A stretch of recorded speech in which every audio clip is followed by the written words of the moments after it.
오늘 설교 제목을 주님, 이 아이를 어떻게 키울까요? 라고 했습니다. 자녀가 있으신 분들은 매일 매순간 이 기도 제목을 붙들고 사시길 바랍니다. 저도 두 자녀 앞에서 저의 역부족을 실감하면서 하나님 앞에 무릎을 꿇을 때마다 드리는 기도가 바로 이 기도였습니다. 주님, 이 아이들은 하나님의 자녀들입니다. 부족한 제가 어떻게 기를까요? 어떻게 양육할까요?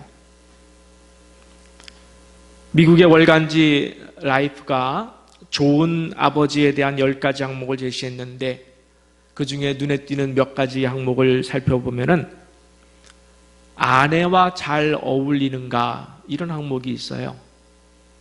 좋은 아버지 항목인데 아내와 잘 어울리는가, 엄마와 자녀의 음식, 의상, 친구들에 대해 자주 이야기하고 의논하는가, 이런 항목이 있어요. 또 아이들의 엄마인 아내를 이해하고 존경하는가, 또 이런 항목도 있어요.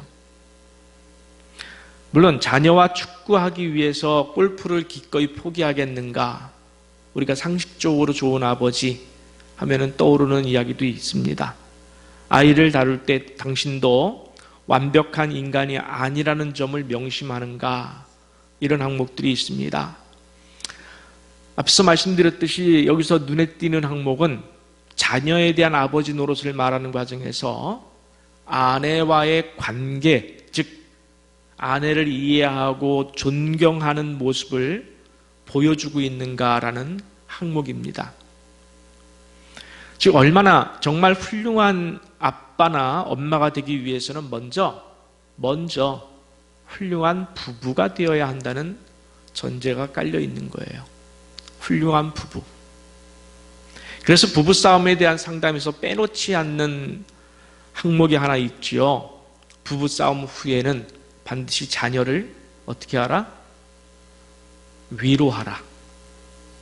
부부싸움 후에는 반드시 자녀를 위로하라, 치유하라, 이런 항목이 있어요. 아니, 싸움은 부부가 해놓고 뜬금없이 자녀를 위로하고 치유하라니 무슨 말이냐라고 반문하실지 모르겠습니다만은 혹시 그런 반문이 생기시는 분들은 아마 더욱 우리가 놓치고 있는 부분이었을 것입니다. 사실 부부싸움을 하면서 예고하고 싸우는 부분은 없어요. 그렇죠? 얘들아, 이제부터 엄마 아빠가 치고받고 싸울 텐데 자리를 비켜주든 너희가 이해를 해주든 아니면 공정하게 심판을 봐주든 너희가 알아서 하라, 뭐 이렇게 예고하고 싸우시는 부부 혹시 있으세요? 응?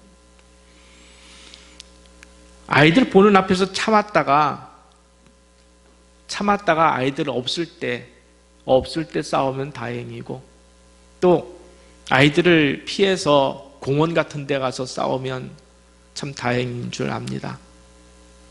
이런 얘기를 했더니 누가 그러더라고요. 목사님, 요즘은 공원에 안 가요. 그래. 그럼 어딜 가요? 노래방 갑니다.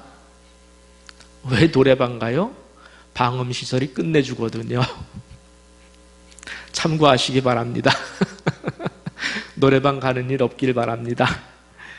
보통 부부싸움은 우발적으로 생깁니다. 대화 끝에 감정이 격해져서 예고 없이 싸움이 시작됩니다. 그러면 도를 넘고 선을 넘은 예기치 않은 언어폭력이 나올 수 있습니다. 이것을 듣고 본 아이들 내면에는 이게 엄청난 상처가 되고 있는 거예요. 엄청난 상처가 쌓여서 그 상처를 즉각 위로하고 치유하지 않으면 이 아이가 병들어요. 부부싸움은 칼로 물베기라고 했죠. 부부는 금방 다시 사랑이 싹트고 또 좋을지 모르지만은 자녀들의 인격 형성과 가치관에는 심각한 상처가 유발되었을 수 있음에 대해서 부모가 알아야 합니다. 자녀들은 미래에 자신들이 만들어갈 부부의 모습, 가정의 모습을 부모가 사는 모습에서 처음 배우게 되는 거예요. 여러분 자녀의 미래를 위해서라도, 자녀의 미래를 위해서라도 지금부터라도 부부가 서로 존경하고 사랑하고 섬기시는 부부가 되시기를 축복합니다. 제가 결혼식 때마다 권고하는 말이 하나 있죠. 부부가 서로 존댓말 쓰시라. 여러분 존댓말 쓰세요. 존댓말.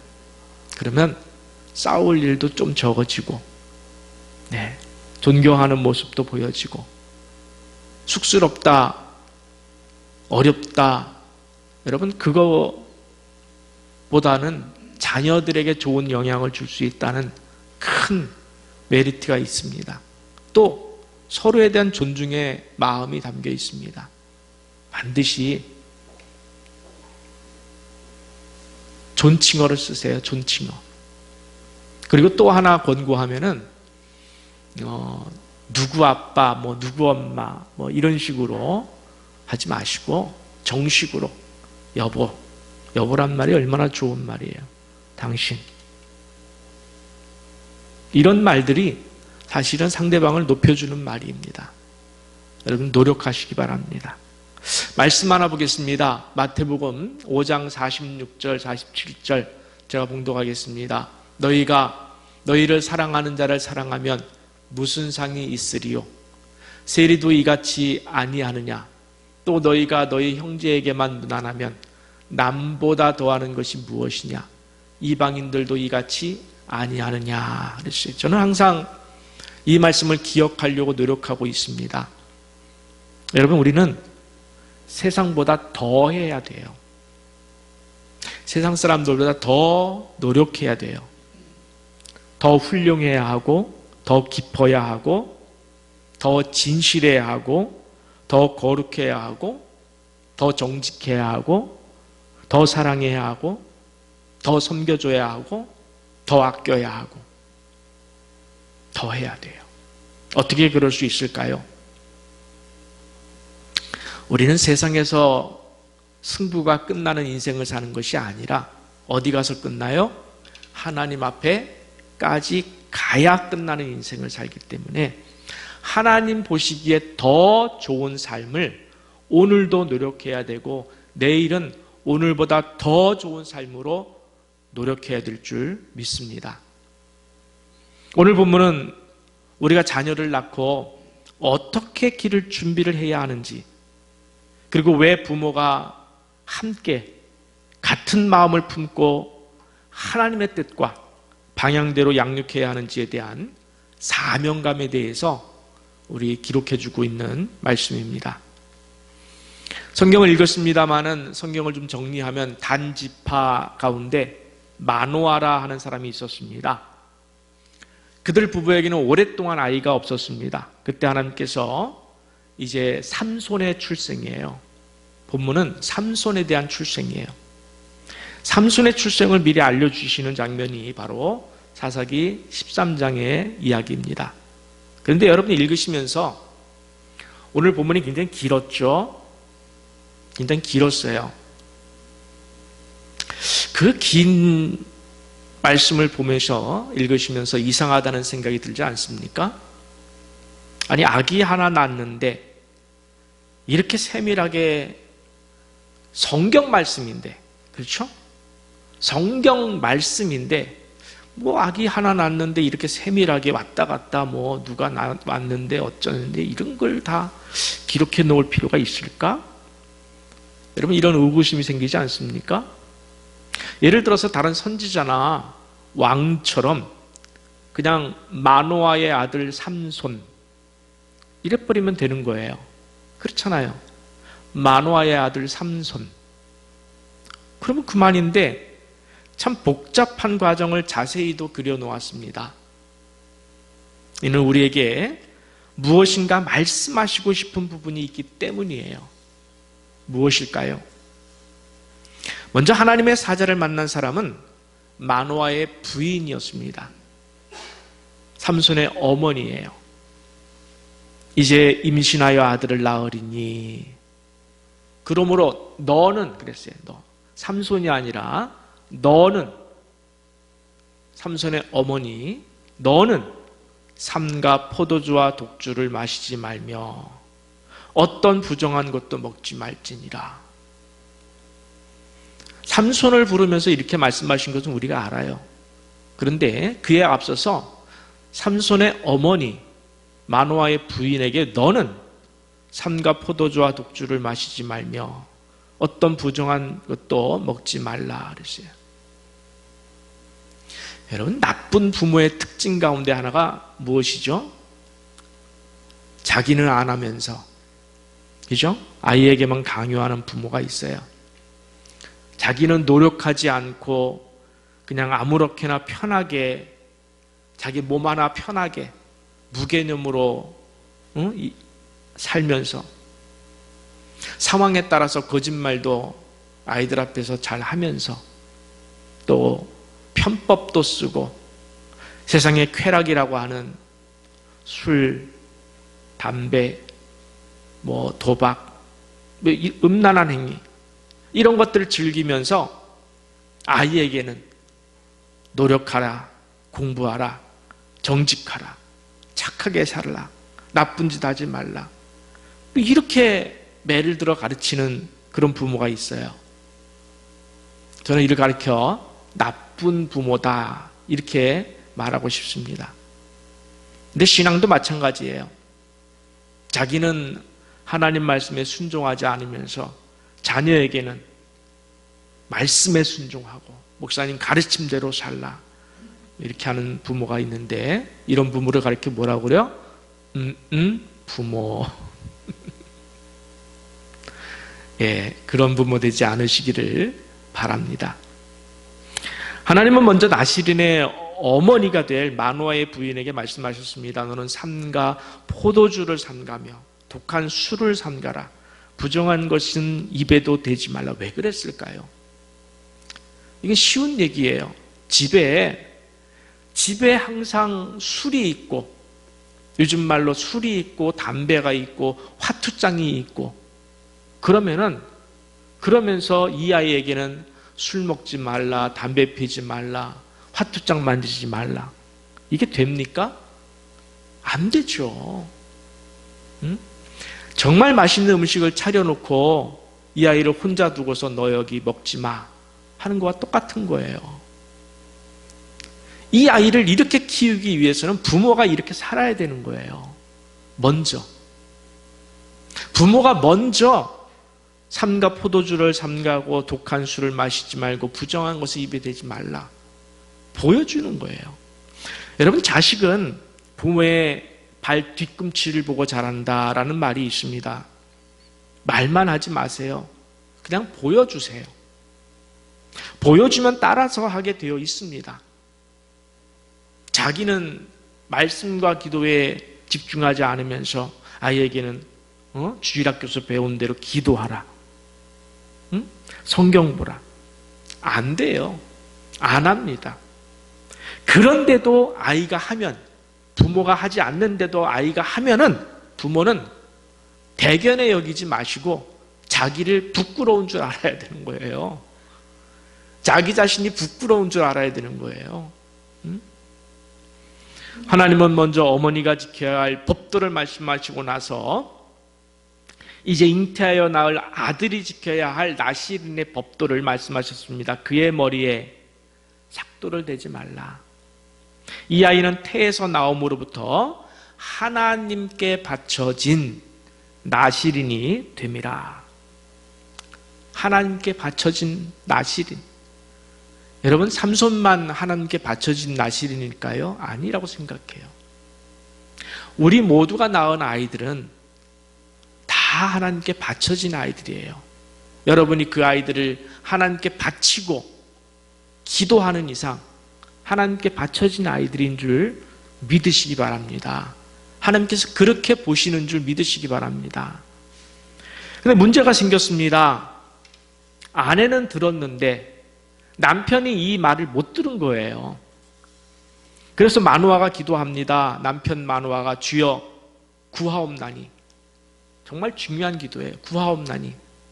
주께서 보내셨던 하나님의 사람을 우리에게 다시 오게 하사 우리가 그 낳을 아이에게 어떻게 행할지를 우리에게 가르치게 하소서.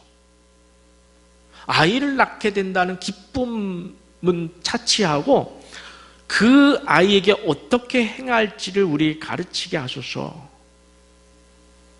성경을 볼 때 빨리 보는 것도 중요하지만 자세히 보셔야 돼요. 참 중요한 대목이라고 생각합니다. 지금 마노아는 오랫동안 낳지 못했던 아이를 낳게 된다는 부인의 이야기를 들은 거예요. 얼마나 기뻤겠습니까? 그렇잖아요. 근데 그 기쁨에 겨우 취하기 전에, 기쁨에 취하기도 전에 어떻게 길러야 하는지에 대한 하나님의 분명한 뜻을 알기를 원했어요. 놀라운 일이에요, 사실은. 우리에 비하면 나중에 보겠습니다만 우리에게는 이건 충격이어야 돼요. 어떻게 내가 길러야 하는지에 대해서 하나님의 뜻을 구했습니다. 요즘은 10가정 중에 불행하게도 한 가정 정도는 불임이라고 합니다만은 아이를 낳는 것만이 중요한 것이 아니죠. 낳아보신 분들은 다 압니다. 정말 난감하죠, 때로. 정말 어떻게 키워야 하는지, 어떻게 키워야 할지에 대한 준비가 얼마나 중요한지 모릅니다. 그걸 몰라가지고 그냥 아이 붙들고 엉엉 울기도 하고, 그죠, 여러분? 분에 겨워서 때리기도 하고, 얼마나 시행착오를 많이 겪으면서 여기까지 왔습니까? 저도 마찬가지예요. 얼마나 큰 실수를 하고, 우리 자녀들이 지금 여기 이제는 장성해서 있습니다만 얼마나 많은 실수를 하고 시행착오를 겪었는지 몰라요, 저도. 요즘 매스컴에 자주 나오고 있지 않습니까? 10대나 20대 초반에 결혼을 해서 아이를 낳았는데 어떻게 키워야 할지를 모르는 거예요. 자녀를 키울 준비가 안 된 상태에서 아이를 낳으면 그 아이도 불행하고 부모도 불행하고 우리 매스컴 보잖아요. 여러분, 자녀를 낳고 평생을 마노아의 기도에 집중하시기를 바랍니다. 자녀가 장성했어도 마노아의 기도에 집중하시기를 바랍니다. 주여, 우리가 이 아이에게 어떻게 행할지를 가르쳐 주옵소서. 저처럼 아이가 대학을 졸업했고 지금 대학에 다니고 있는 장성한 아이들이라도 지금도 이 기도를 해야 돼요. 하고 있어요. 어떻게 이 아이들에게 대하고 어떻게 이 아이들을 키워야 됩니까? 우리 어린아이들을 둔 부모님들은 더더욱 절감하시죠. 주여, 내가 이 아이에게 어떻게 행할지를 좀 가르쳐 주시옵소서. 이 기도가 절박할 줄 압니다. 이 기도로 자녀를 양육할 때에 그 자녀는 복된 자녀가 될 줄 믿습니다. 하나님께서 마노아의 마음을 아시고 다시 나타나셨는데 하필이면 그 시간에 또 마노아가 없었어요. 성경이 참 재밌죠. 이런 이야기도 기록해 놓았다는 것이 참 신기해요, 저는. 없었다. 그래서 부인이 황급히 달려가서 마노아를 부릅니다. 근데 달려온 마노아가 또 묻습니다. 12절입니다. 이 아이를 어떻게 기르며 우리가 그에게 어떻게 행하리까? 두 번째 나오는 거예요. 왜 성경은 마노아가 하나님의 음성을 못 들을 만한 두 번의 기회 속에서도 꼭 마노아가 직접 듣고자 하는 절박한 마음을 기록해 놓았을까요? 책임감이에요. 부인에게 전해받은 것만으로도 채울 수 없는 사명이에요. 뒤늦게 아들을 낳게 되리라라는 기쁨에 취하지 아니하고 하나님께 받은 사명이에요. 하나님의 자녀인데, 하나님의 것인데 제가 어떻게 키울까요? 자녀는 그냥 주어지는 것이 아닙니다. 어떻게 키워야 하는지에 대한 사명, 책임, 이것이 없이는 우리는 실수하고 또 우리는 회개하고 후회할 수밖에 없어요. 자녀 양육은 아내의 몫만이 아닙니다. 일부 가정에서는 남편은 돈만 벌어다 주는 거고 아내가 집에서 애들 양육하는 거로. 요즘 많이 사고가 바뀌었죠.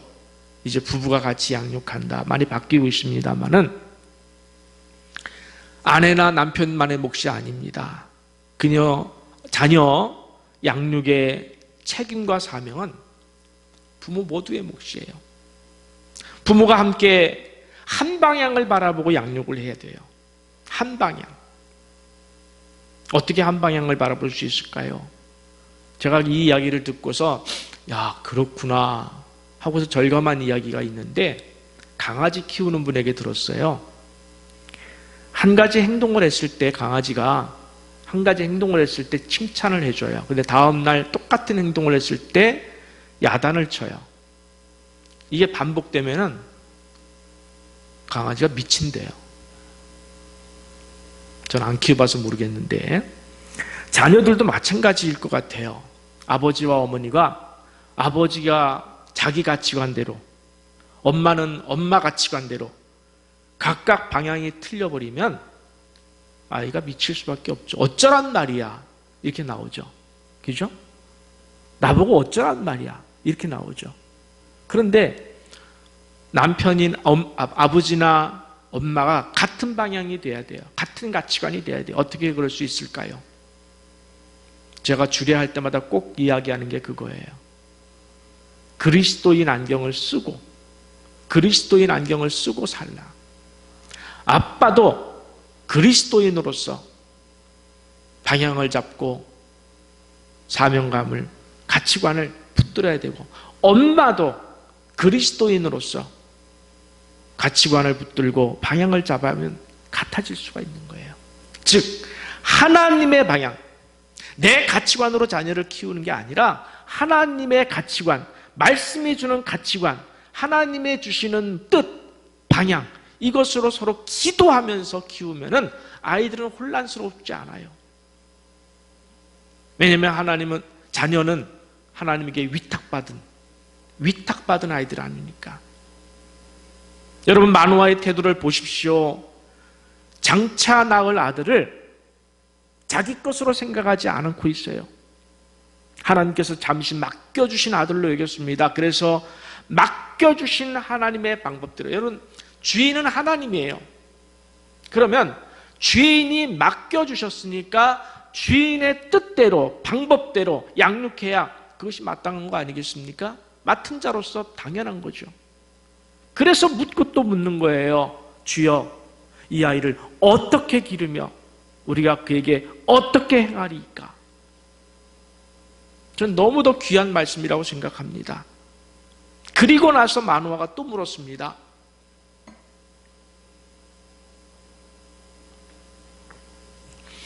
(17절에) 보니까 당신의 이름이 무엇입니까? 뜬금없이 이름을 물어요. 근데 굉장히 중요한 대목이라고 생각합니다. 자식에게 포도주와 독주를 마시지 말며 부정한 것을 먹지 말며 내가 그에게 명령한 것을 지키도록 잘 양육하라. 이렇게 말씀하신 하나님, 당신은 도대체 어떤 분입니까? 이걸 우리가 물어야 되는 거예요. 여러분, 눈에 넣어도 아프지 않을 자녀를 양육하는데 하나님의 말씀으로 양육하면 좋다라고 하는 이 큰 원칙은 다 동의하실 거예요. 이거 부정하는 분은 없어요. 하나님 말씀으로 양육하면 좋다. 그런데 이상해요. 도대체 그 하나님은 어떤 하나님이냐에 대한 관심은 없어요. 없는 것 같아요. 도대체 하나님은 무슨 말씀으로 양육하면 좋다라고 했잖아요. 그러면 말씀의 내용 안에서 이 내용이 무슨 말씀인지, 어느 방향으로 우리 아이를 하나님께서 인도하실지 궁금하지 않으세요? 여러분, 이 안에 우리 자녀를 양육하는 방향이 있고 목적이 있는 거예요. 그렇잖아요. 그러면 이걸 궁금해해야 되잖아요. 말씀을 궁금해해야 되잖아요. 하나님에 대해서 궁금해해야 되잖아요. 하나님께서 이 아이를 통해서 하고 싶어 하시는 일이 무엇인지를 궁금해해야 되는 거예요. 궁금해해야 되는 거예요. 근데 궁금하지 않으시죠? 왜 궁금하지 않으냐면 제가 좀 아픈 소리를 좀 하겠습니다. 물론 다 그런 건 아니겠지만 일부겠지만 우리는 이미 하나님이 아니라 내가 바라는 방향으로 자녀를 바라보고 있기 때문에 그래요. 세상의 기준으로 아이를 바라보고 있기 때문에 그래요. 그냥 그렇게 보는 거예요. 말씀으로 양육하면 좋다라는 건 알지만 또 아이를 바라볼 땐 세상의 기준으로 바라보는 거예요. 그래서 아이가 좀 부유하게 됐으면 좋겠고 남에게 뒤처지지 않았으면 좋겠고 좋은 대학에 가고 좋은 직장 취업하고 결혼 잘해서 이런 식으로 아이를 바라보는 거예요. 아이를 통해서 이루실 하나님의 꿈에는 아예 관심조차 없는 것은 아닙니까? 다시 한번 아이를 통해서 이루실 하나님의 꿈에 여러분 관심 있으십니까? 기도하시고 계십니까? 하나님 이 아이를 통해서 이루실 꿈이 무엇입니까? 이거 놓고 기도하십니까? 아니면은 하나님 이 아이 빨리 좋은 대학 가게 해주세요. 좋은 데 취직하게 해주세요. 이거 놓고 기도합니까? 아이를 통해서 이루실 하나님의 꿈에 집중하십시오. 나머지는 다 하나님이 알아서 하십니다. 꼭 좋은 대학 안 나와도 돼요. 좋은 취직 안 해도 돼요. 하나님이 붙들고 있으면 되는 거예요. 하나님이 이 아이를 붙들고 있으면 비록 지금 환경이 가시밭길이고 고난이고 준비기간이라 할지라도 괜찮은 거예요. 하나님이 붙들고 있느냐? 하나님, 이 아이를 통해서 하나님의 꿈을 이루시옵소서. 기도를 하셔야 됩니다, 여러분. 하나님은 당신의 이름이 무엇이냐라는 이 물음에 대해서 참 놀라운 대답을 하십니다. 나는 기묘자라. 여러분, 성경에 기묘자라는 표현이 2번 나오는데 한 번은 오늘 본문에 나오고 또 한 번은 예수님에 대한 예언인 이사야 9장 6절에 나와요. 근데 이 기묘자라는 표현을 좀 이해하려면은 저는 이 영어식 표현으로 이해를 좀 하고 싶어요. 이사야서는 원더풀이라고 그랬어요. 원더풀. 놀라울 때 원더풀 그래죠. 긍정적인 놀라움. 예상 밖이다. 그죠? 예상치 못했다. 이런 뜻이에요. 그런데 오늘 나오는 사사기에서의 기묘자는 It is beyond understand. 영어에 좀 저기 하신 분들에게는 좀 죄송하지만은 좀 이따 설명을 드리겠습니다. It is beyond understand. 저는 정말 이 번역을 보고 기절하는 줄 알았어요. 정말요. 야, 이것보다 하나님을 더 잘 표현할 수 있을까? Wonderful. It is beyond understand. 무슨 뜻이죠? 하나님은 우리의 이해를, 우리의 상상을, 우리의 영역을 beyond, 뛰어넘는 분이라는 분이에요. 뛰어넘는 분. 제가 늘 강조하던 이야기예요. 하나님은 우리의 상상을, 우리의 영역을, 우리의 이해를 뛰어넘는 바깥에 계신 분이라 이것만큼 놀라운 축복의 이름이 또 있습니까? 여러분, 여러분의 자녀를 하나님께 맡기고 양육하고 계십니까? 우리는 온전히 자녀의 미래와 앞날, 자녀의 운명을 하나님께 맡기고 오직 말씀과 기도와 믿음으로 양육해야 될 것은, 여러분, 하나님은 우리의 상상을 넘어서, 우리의 능력을 넘어서, 우리가 해줄 수 있는 그 모든 것을 넘어서 하나님은 그 이상으로 해줄 수 있는 분이신 줄 믿으시기 바랍니다. 여러분, 여러분이 자녀들에게 해줄 수 있는 것이 많겠어요? 하나님께서 해줄 수 있는 것이 많겠어요? 이렇게 물으면 다 대답은 하나님이라고 대답을 해요. 근데 사는 것은 내가 해주려고 그런단 말이야. 내가 해주는 걸, 해줄 수 있는 걸 해주셔야 해요. 그러나 기도하시라는 얘기예요. 기도. 하나님을 초청하세요. 이 아이를 양육하는데 하나님을 초청하셔야 돼요. 하나님을 초청해서 하나님의 개입시키세요. 하나님 뜻대로 하소서. 하나님이 때리시든지,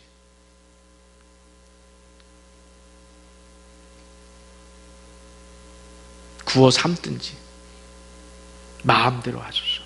전 그렇게 기도해요. 솔직히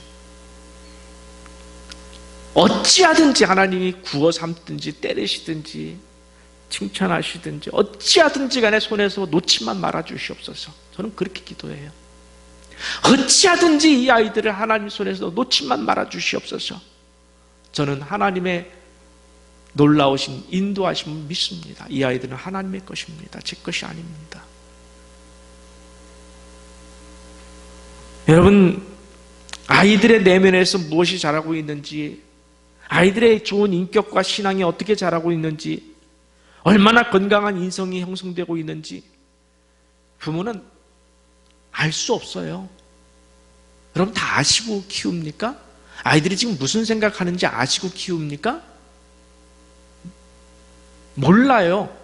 품 안의 자식이라고 내 품을 떠나는 아이들은 내 눈에 보이지 않으면 이 아이가 어떻게 되는지 내가 어떻게 할 수가 없어요. 내가 목숨을 다해서 이 아이를 지켜내고 싶지만 당장 눈앞에 보이지 않는 이 아이를 어떻게 지켜요? 우리는 아이들에게 어떻게 보면 무책임할 수밖에 없는 것이 현실이고 또 무기력하고 무능할 수밖에 없는 것이 현실입니다. 제가 두 아이를 놓고 기도하면서 느낀 것이 바로 그거예요.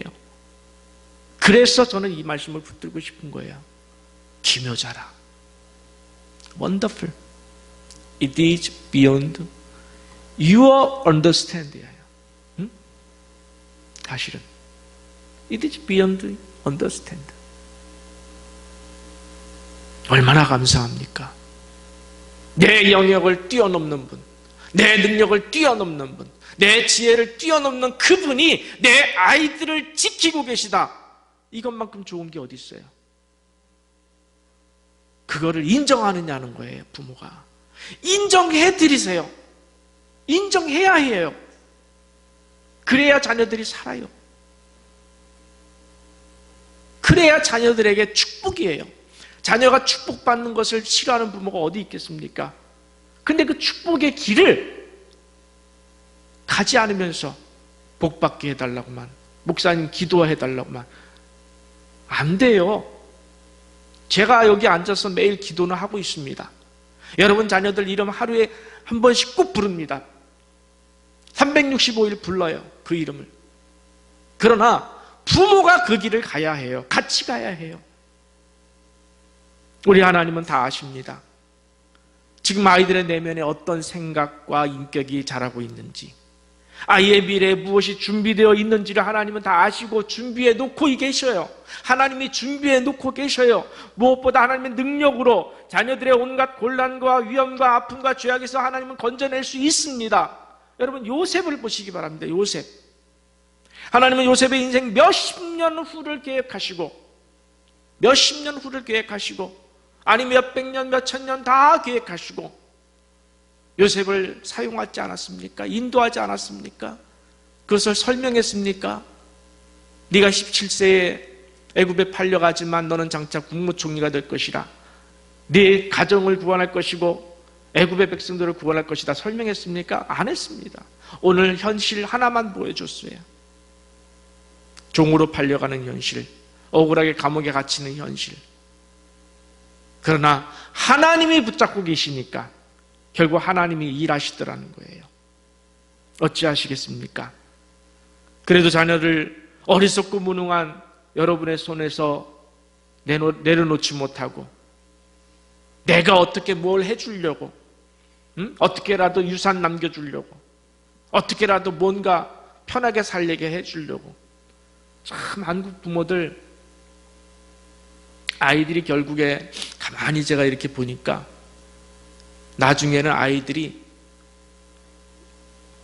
아무 일도 하지 않고 먹고 놀 수 있을 정도로의 재산을 남겨주려고 노력을 하는 것 같더라고요. 보니까 빌딩을 하나 남겨준다든지, 그래서 거기서 나오는 세를 받아 먹고 산다든지, 이런 식으로 가더라고요.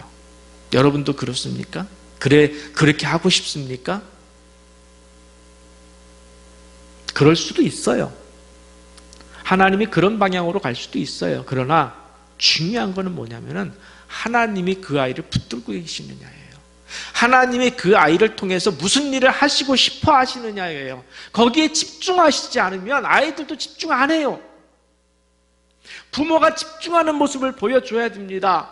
시간을 정해놓고 너희들을 위해서 내가 기도하고 있다. 내가 너희들을 위해서 금식하고 있다. 내가 너희들을 위해서 작정기도 들어갔다.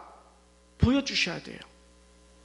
지금은 아이들이 그것을 콧등으로 듣고 귓등으로 듣지도 않지만은 그 마음에 심겨집니다. 결국에는 아이들이 하나님에게 돌아옵니다. 그래서 여러분, 하나님께 맡기세요. 맡겼다고 말만 하지 말고 맡기셨으면 많은 기도의 시간을 가지셔야 돼요. 기도를 많은 시간에 드리셔야 돼요. 하나님께 맡기심에 대한 기도를 드려보세요. 정말 맡겼는지 안 맡겼는지 거기서 확인되는 거예요. 맡겼습니다, 말로는. 근데 기도해보세요. 맡겼는지 안 맡겼는지. 많이 기도하다 보면은 내가 못 맡겼었구나 깨닫습니다. 그러면서 맡깁니다. 내려놓게 됩니다. 세상적인 기준에서 아이를 편하게 키우려고 그러고 아이를 좋은 대학에 가고 좋은 취직을 하고 이런 거 다 내려놓습니다. 다 내려놓게 돼 있어요. 그리고 하나님만 바라볼 수 있습니다. 그것이 아이를 위한 최고의 길인 줄 믿으시기 바랍니다. 왜? 그 하나님은 It is beyond understand예요. 우리의 상상 너머에서, 우리가 계획하는 그 너머에서, 우리의 능력 너머에서, 우리의 지혜 너머에서 그 아이를 양육해 주시는 하나님이시기 때문에 그렇습니다. 한 가지만 더 말씀드리면, 제임스 톰슨 박사가 가정에서 마땅히 자녀들에게 가르쳐야 할 5가지 교훈을 말했는데 참 좋은 것 같아요. 첫째, 하나님에 대한 경건, 이웃에 대한 사랑, 권위에 대한 존경, 말씀에 대한 순종, 자기에 대한 절제. 어느 하나도 빼놓지 말고 우리가 좀 기억해야 될 것 같습니다. 하나님에 대한 경건, 이웃에 대한 사랑, 권위에 대한 존경, 말씀에 대한 순종, 자기에 대한 절제. 진정으로 자녀는 하나님께 순종하고 부모는 자녀를 하나님께 맡겨서 이제부터라도 말씀과 기도로 말씀을 읽는 모습을 보여주세요. 그리고 말을 할 때 그 말씀으로 말하세요.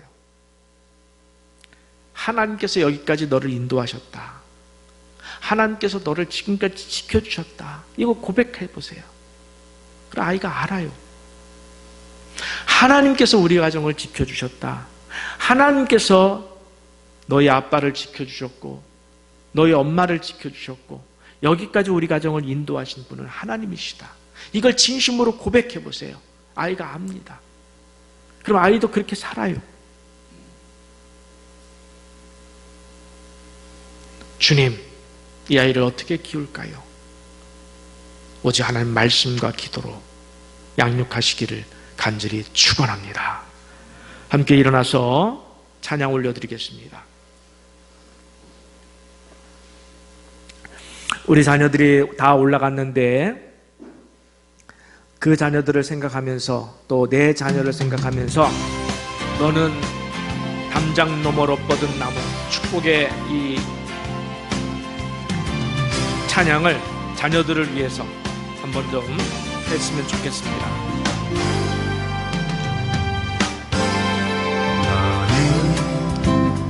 너는 담장 너머로 뻗은 나무 가지에 푸른 열매처럼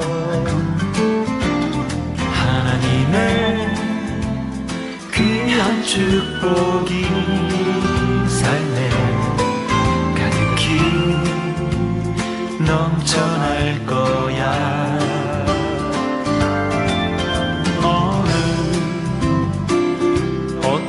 시련이와 고능이 이겨낼 발이 있어. 전능하신 하나님께서 너와 언제나 함께 하시니 너는 하나님의 사랑, 아름다운 하나님의 사랑. 나는 널 위해 기도하며 내 길을 축복할 거야. 너는 하나님의 선물, 사랑스러운 하나님의 열매. 주의 품에 꼽히는 나무가 되어줘.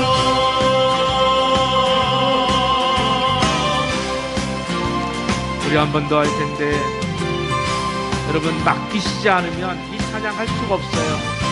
맡기세요. 이제부터 제가 하지 않겠습니다. 하나님이 하시옵소서. 담장 너머로 뻗은 나무 가지에 푸른 열매처럼 하나님의 귀한 축복이 삶에 가득히 넘쳐날 거야. 너는 어떤 시련이와 고능이 이겨낼 강한 발이 있어. 전능하신 하나님께서 너와 언제나 함께 하시니 너는 하나님의 사랑, 아름다운 하나님의 사랑. 나는 널 위해 기도하며 내 길을 축복할 거야. 너는 하나님의 선물, 사랑스러운 하나님의 열매. 주의 품에 꼽히는 나무가 되어줘.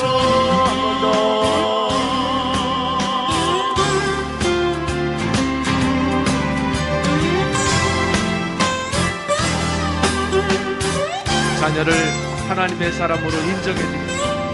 내 것이나 너는 하나님의 사랑, 아름다운 하나님의 사랑. 나는 널 위해 기도하며 내 길을 축복할 거야. 너는 하나님의 선물, 사랑스러운 하나님의 열매. 주의 품에 꼽히는 나무가 되어줘. 너는 하나님의 사랑, 아름다운 하나님의 사랑. 나는 널 위해 기도하며 내 길을 축복할 거야. 너는 하나님의 선물, 사랑스러운 하나님의 열매. 주의 품에 또 피운 나무가 되어서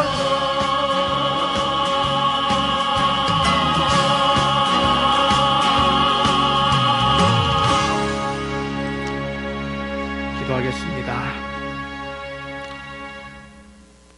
걸어가신 여호와 아버지 하나님 감사합니다. 우리가 이 땅에 태어나서 우리가 결혼을 하고 자녀를 낳지만 그 자녀가 하나님의 것임을 잊어버리고 내 것인 양, 내 가치관과 세상의 기준으로 자녀를 바라봤던 모든 것을 용서하여 주시옵소서. 내가 염려했고 내가 두려워했고 내가 이 아이를 축복해주고 뭔가 채워주려고 했던 것을 용서하여 주시옵소서. 원래부터 내 것이 아니었는데, 본래 하나님의 것이었는데 내 것인 양 행했던 모든 죄를 용서하여 주시옵소서.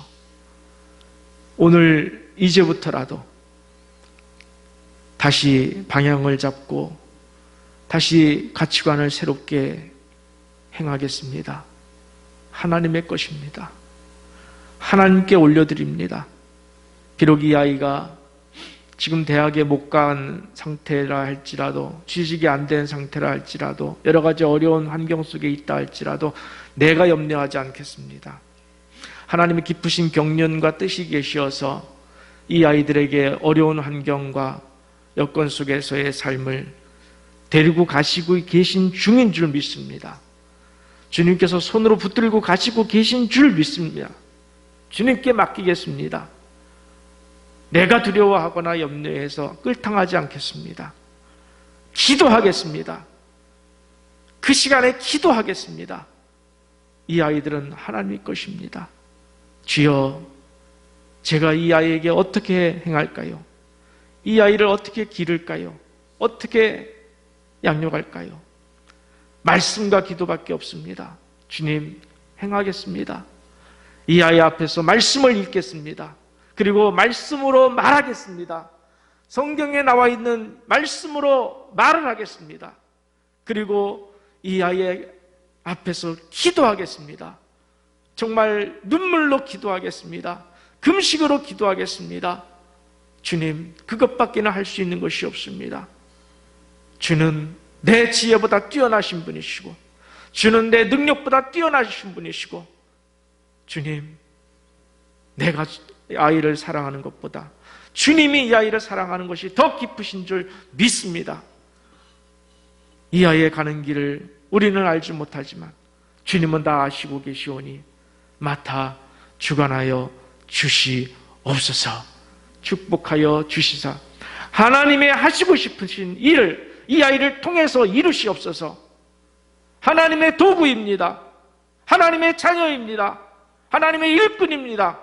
하나님의 영광을 위해서 사용하여 주시옵소서. 비록 세상적으로 못난 모습이라 할지라도, 세상적으로 볼 때 혼자 가야 되는 어려운 길이라 할지라도 괜찮습니다. 하나님이 쓰시면 괜찮습니다. 하나님이 붙들고 계시면 괜찮습니다.